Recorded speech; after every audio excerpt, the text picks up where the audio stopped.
മഹാരാജൻ അങ്ങയുടെ ഏതാജ്ഞയും സർവാത്മന നടത്തിയിരിക്കും. അങ്ങയുടെ ഇംഗിതം അറിയിച്ചാലും. കൊല്ലണം, അവരെ കൊല്ലണം. നമുക്കേറെ പ്രിയമുള്ള സഹോദരിയുടെ പിറക്കാൻ പോകുന്ന എല്ലാ സന്തതികളെയും കൊല്ലണം. മഹാപ്രഭു, അങ്ങ്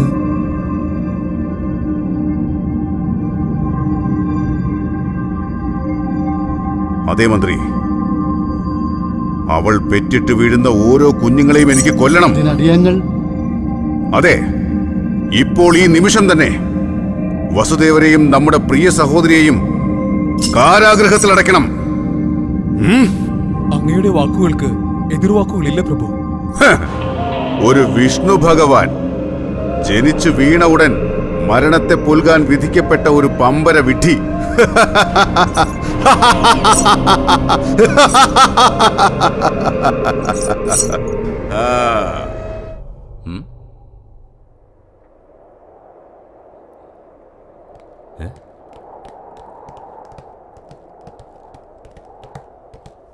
ദേവി, നോക്ക് ദേവി, പുറത്തെന്തോ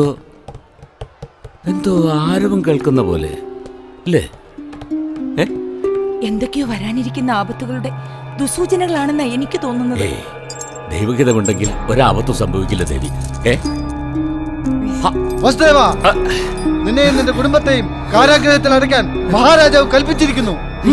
നീട്ടുകേ.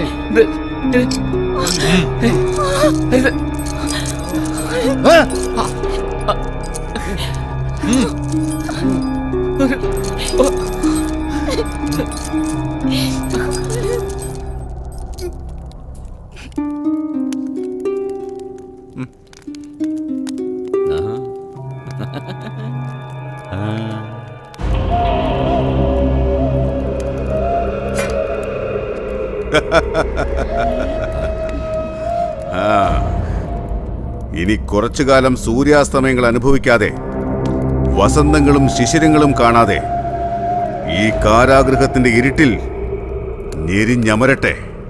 മുഷ്ടിക, ദേവകിനിയും പുത്രന്മാർ ജനിക്കും വരെ ഈ കാരാഗൃഹത്തിന് ശക്തമായ കാവൽ ഏർപ്പെടുത്തണം. ജനിച്ചു വീണ ഉടൻ തന്നെ മുലപ്പാൽ നുണയും മുമ്പ് ഓരോ പുത്രന്മാരെയും നമ്മുടെ മുമ്പിൽ ഹാജരാക്കണം. മുഷ്ടിക. അയ്യോ,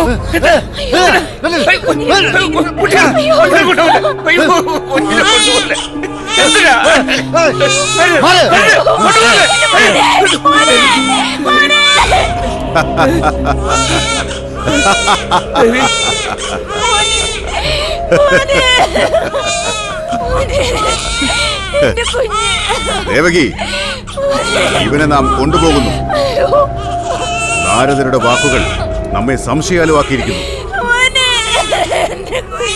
ഭാവിയിൽ ഇവൻ നമ്മുടെ ശത്രുവാകില്ലെന്ന് ആര് കണ്ടു? എന്റെ കുഞ്ഞിനെ കൊണ്ടുപോകല്ലേ, അവനൊന്നും ചെയ്യല്ലേ, എന്റെ കൊണ്ടുപോകല്ലേ. നമ്മുടെ കുഞ്ഞ് സാക്ഷാൽ നാരായണനെ ഭജിച്ചിട്ടുണ്ടായിരുന്നു. അവർക്ക് നമ്മുടെ കുഞ്ഞിനെ ഒന്നും ചെയ്യാൻ കഴിയില്ല.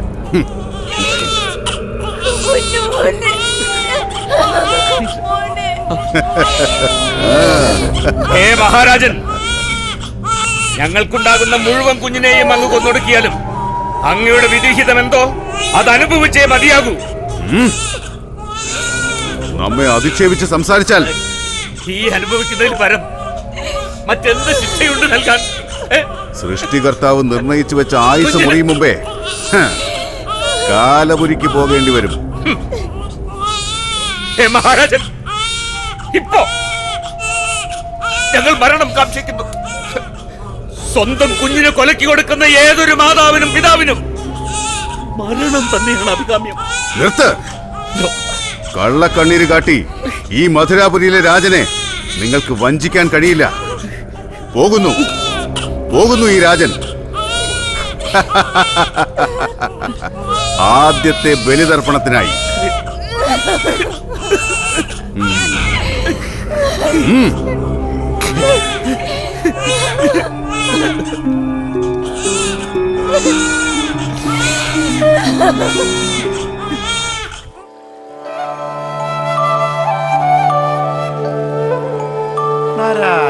നാരായണ നാരായണ.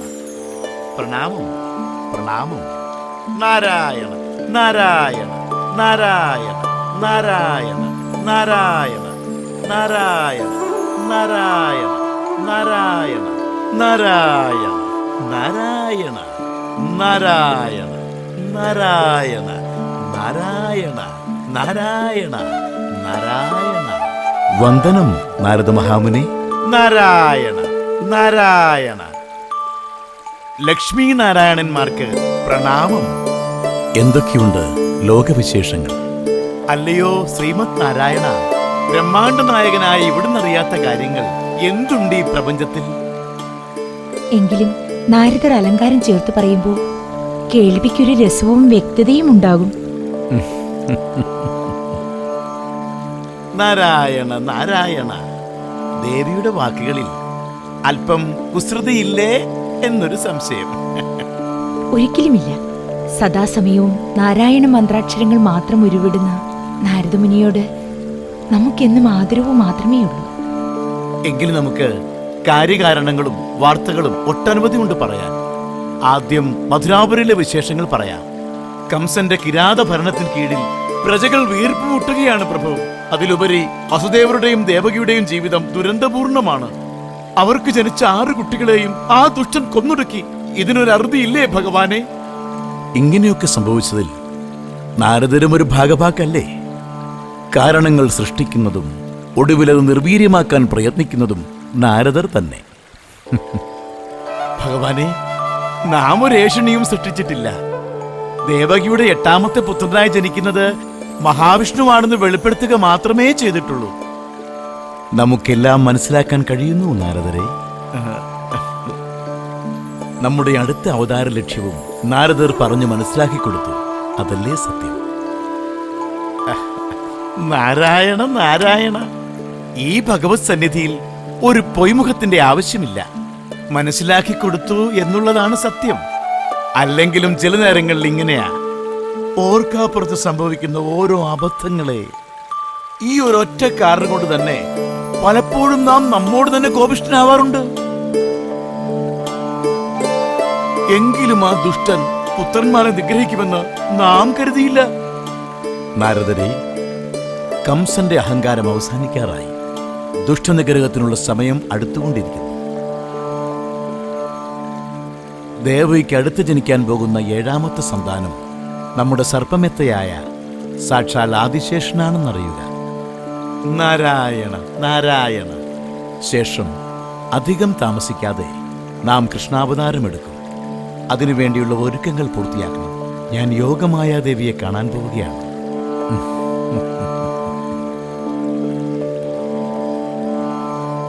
ഭഗവാന്റെ സത്കർമ്മങ്ങൾക്ക് നാളുകൾ ആഗതമാകുന്നു എന്ന് കേൾക്കുമ്പോൾ മനസ്സിന് എന്തെന്നില്ലാത്തൊരു ആനന്ദം. നാരായണ നാരായണ നാരായണ നാരായണ. അപ്പോൾ നല്ല വാമൊഴി കേട്ട സന്തോഷത്തോടെ നാം യാത്രയാകുന്നു. നാരായണ നാരായണ നാരായണ നാരായണ നാരായണ നാരായണ നാരായണ നാരായണ.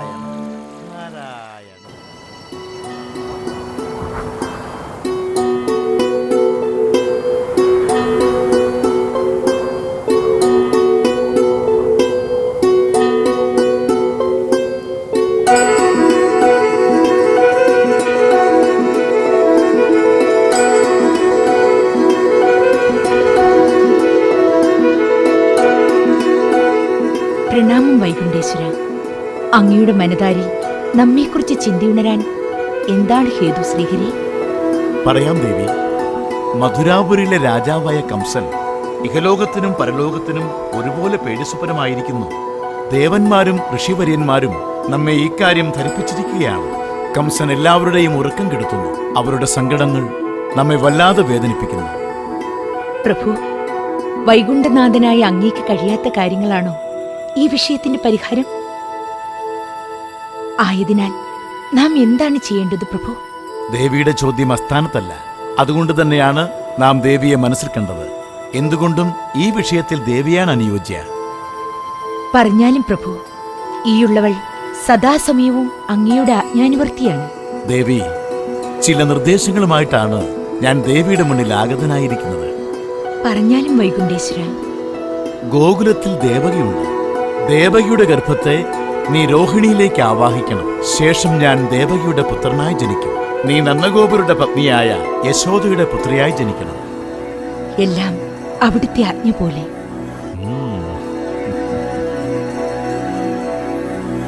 മംഗളം ഭവിക്കട്ടെ. മാമൈവംശോ ജീവലോകേ ജീവഭൂതഃ സനാതന മനഃഷ്ഠാനീന്ദ്രിയാണി പ്രകൃതിസ്ഥാനി കർഷതി. സനാതനമായിട്ടുള്ള എൻ്റെ തന്നെ അംശമായ ജീവലോകത്തിൽ ജീവനായിട്ട് 5 ഇന്ദ്രിയങ്ങളെയും മനസ്സിനെയും തന്നിലേക്ക് ആകർഷിക്കുന്നു.